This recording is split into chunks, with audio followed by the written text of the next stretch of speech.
अहंकार से एहसास तक तुमसे किसी बात की उम्मीद करना बेकार है निधि, रिया ने गुस्से में कहा और अपने कमरे से बाहर निकल गई। आवाज इतनी तेज थी कि घर की दीवारें भी जैसे कांप उठी। निधि की आंखों में आंसू आ गए, लेकिन उसने कुछ नहीं कहा। यह कोई नई बात नहीं थी। हर दूसरे दिन किसी न किसी बात पर बहस हो ही जाती थी, कभी रसोई की चीजों को लेकर तो कभी कपड़ों के ढंग पर। दोनों के बीच का रिश्ता बस एक दिखावे का पुल था, जो हर झगड़े के साथ थोड़ा और कमजोर हो रहा था।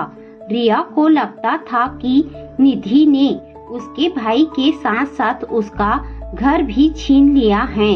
पहले जो प्यार, ध्यान और बातें सिर्फ उसके इर्द गिर्द घूमती थी, अब सब निधि के चारों ओर मंडराने लगी थी।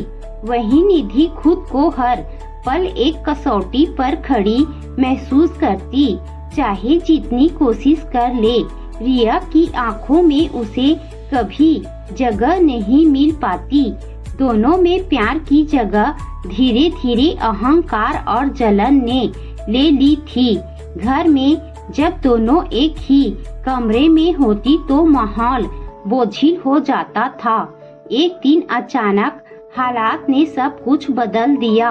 रिया ऑफिस से लौटी तो बहुत थकी हुई थी। उसने कहा कि उसे थोड़ा आराम करना है, लेकिन देर रात जब निधि पानी लेकर गई तो देखा कि रिया बेहोश पड़ी थी। उसके चेहरे पर रंग उड़ चुका था। निधि का दिल धड़क उठा। उसने बिना एक पल गंवाए डॉक्टर को फोन किया, गीली पट्टियां रखी और पूरी रात उसके पास बैठी रही। सुबह जब रिया की आंख खुली तो उसने देखा कि निधि उसके सिर पर हाथ फेर रही है। आंखों से आंसू बह निकले। शायद पहली बार दोनों के बीच शब्दों की जगह एहसास ने ले ली थी।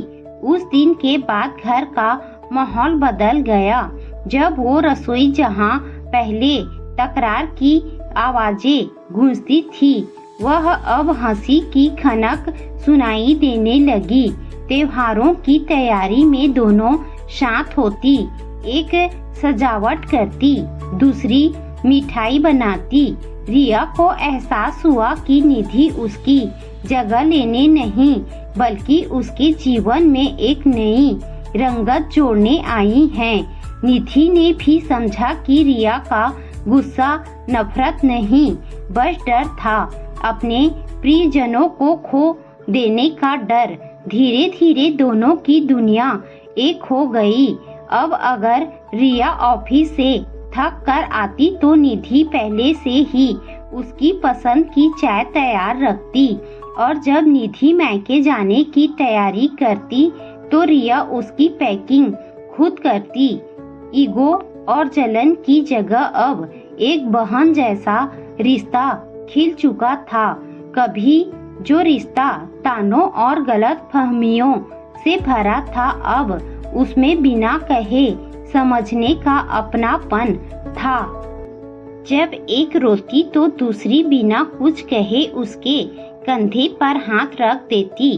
उनके बीच अब शब्दों की जरूरत नहीं रही, क्योंकि एहसास ने सब कुछ कह दिया था। यही रिश्ता था अहंकार से एहसास तक का, जहां दो दिल आखिरकार एक दूसरे की धड़कन बन गए।